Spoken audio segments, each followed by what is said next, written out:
Hey YouTube, TaToBa here with bonus day 8 of Greed Week with Eiji Greeed. Yeah, so this is the Greed form of Eiji and the technically last of the Greeds released, even though he was released at the same time as Kyouryu Greeed, but we'll just pretend he was the last since he was the last one to appear in the show. So, Eiji here is the main character and is Kamen Rider O's, however this is him in his Greed form, after he succumbs to the power of the purple metals and starts becoming a Greed, since that's what happens when you have metals inside of your body. But for the full backstory on him, if you're not familiar with Kamen Rider O's, go check out Wikipedia, or, actually watch the show. That'd be nice, considering I do love O's a lot. So, box-wise, we have Eiji Greeed on the opposite side as all the other Greeds. I guess because he's a good guy, or just because he wanted to be different than Kyouryu Greeed. You can stick them next to each other or something. With the Ptera Medal right there. So that's always fun. Bonuses and such like. So yeah, this suit didn't really have too much of a purpose in the show outside of Eiji becoming a Greed, adding a depth element to his character. So that's always nice, but in terms of actually being important, this entire getup really just wasn't all that important at all. As you can tell by just looking at it, it is very similar, very, very similar to Kyouryu Greeed. In fact, let's get him out of his little pose right here. And you can see just how similar the two are. The only real difference is that he's complete, so he's got some silver wash going on the triceratops face, while this one's just a solid blue color. But outside of that, from the shoulders down, he's the same exact color scheme. You do have a new head color scheme. It is the same exact head, as you can see here. Except this is more of a bone color, which I think is a nice little touch considering, dinosaurs are bones now. But whether that was an intentional color choice or not, I do think that's pretty cool. And then around here you have a red frill, which is kind of neat given TaToBa's head sculpt's main color scheme is black and red. So I think that's a little bit of a nice touch. Whether that was intentional or not, I'm not sure. The only thing actually new on this figure is these shoulder pads. They're a gill-like shoulder pad compared to the Pteranodon face. And he doesn't have any cape pieces. The back is the same outside of these color differences, but you don't have the little ball and socket joint back there for the cape pieces. So outside of that, it is the same exact figure. So if you own this guy and don't really care about Eiji's Greeed form, this is a figure that you don't absolutely even need to take a look at. Sort of like Ankh lost a little bit in that aspect, except Ankh lost was a lot more important to the show than Eiji Greeed was overall, but still a nice sculpted figure. I like his color scheme more, actually. Kyouryu Greeed just had a very monotonous color scheme compared to some of the other Greeds and how metallic and vibrant they were.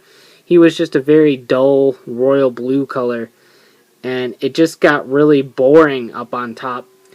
Whereas with this mold, you still got those colors going on throughout the body, but then when you get up to the head, you got the nice bone tone on his head sculpt here, plus the red around the edges makes him look a lot more impressive than Kyouryu Greeed, in my opinion. In terms of color, I do miss the cape pieces, though, because I'm a huge fan of capes. Accessory-wise, he comes with the same 4 hands as Kyouryu Greeed does. So you've got the relaxed hands and the pointy pose hands. So you got those same 4 hands. He comes with his own Tamashii Stage. It says Eiji Greeed down here at the corner. Phrase. And 3 Ptera Medals, 2 Tricera Medals, and 2 Tyranno Medals. I think those were all of the Dino Greed medals that were available at the end of the show before they all broke. Maybe. I'm trying to remember the significance of this exactly. But if anyone knows in the comments, feel free to leave it because I don't remember. But a really cool display piece, as always, with these Tamashii stages. Very cool. And his little additional accessory is the purple-eyed TaToBa head. It is the same head sculpt as the original TaToBa, except instead of the green eyes, you have the purple eyes. It fits right on the O's figure. In fact, you can even get crafty and do something like this. This is the new Kamen Rider O's. Heck yeah. That's actually really cool.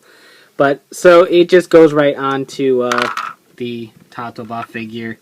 So for those people that want that as a display option, you now have it. Very dull display option in my opinion.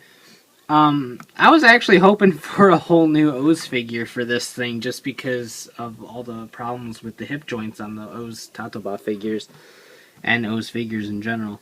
But getting the new head sculpt is nice. But again, it's one of those accessories that isn't totally necessary, but I'm glad that they included it as an accessory as opposed to making a whole new figure you had to buy to get it, considering that the joint problem on O's is fixable. So this is a nice little inclusion as well. So Eiji Greeed, like all of the Greeds, is a very great sculpt, great paint apps, no loose joint problems on him whatsoever, at least on mine, and a very cool figure. But kind of like Ankh Lost, he becomes irrelevant when you compare him to the Kyouryu Greeed. Now, Maki was the endgame villain. This was the final villain that you see in the show. He's what O's beat, and it's kind of one of those memorial, that's not the word I'm looking for, memorable things, there we go, that you want in your display since he was such an aspect of the show. Whereas with Eiji Greeed, he was kind of a plot mover more than actually having a role in the show. So if it's a toss between one and the other, I recommend Kyouryu Greeed more only because he represents a lot more than Eiji does, even though I do like his color scheme quite a bit more than the Kyouryu Greeed. But like Ankh Lost, he's still a very great figure that I do recommend picking up if you can find him on the cheap, which they're not going for too bad. I think 3,500 yen is their going price right now in the aftermarket. So, pretty nice price for these guys if you do want to pick them up. The Purple Eyes TaToBa head is a nice inclusion that gives you some opportunities for webcomics or photos or displays or anything like that, should you choose to use it. And like I said, like all the other Greed figures, great sculpt, great paint apps. It's just the same that they essentially come with so little in terms of accessories. But the inclusion of the wonderful looking purple Tamashii Stage is nice as well. And thus concludes Greed Week with a look at all 8 of these really incredible figures. Just taking a little bit out of this review to say that it was really fun doing this, taking a look at all of them at roughly the same time, and actually giving them a good comparison. Favorites still gotta be Greed Ankh. Just absolutely fantastic figure. But all of these are really great figures on their own. Like I said, their sculpts are superb. I love the monster figures that we do get, just because they always are such a surprise in terms of the sculpt being so accurate and great, that I do love these for that reason. However, for their price, what you get in return, a couple hands and a really stupid Tamashii Stage for half of these, while you get a cool one for 3 of them at least, is a little bit depressing in that aspect. But very great figures. They look awesome together on display. Granted, there's a couple of these guys that you can easily pass up. Eiji Greeed, not that important. Ankh Lost, more important than Eiji Greeed in my opinion, but if you have the complete version of Ankh, then you can kind of easily skip Ankh Lost, and vice versa if you prefer Ankh Lost to complete Ankh. So very, very awesome figures, even though for their price they weren't really worth it overall. If you can find them on the cheap, I do recommend picking them up, but I wouldn't pay more than like 4,000 or so for any one of these figures, just because in the end it's not really worth it for what you get in return. So that concludes Greed Week, and I hope you enjoyed taking a look at the antagonists of Kamen Rider O's. Very cool. So you can check out shukinshobi.com for latest updates on my reviews and hauls, and of course check out ridersringsandrambles.com, the podcast bringing the latest token news in the craziest way possible. And of course you can buy S.H.Figuarts and other Kamen Rider merchandise at cstoysjapan.com. So take care and have a great one. Bye.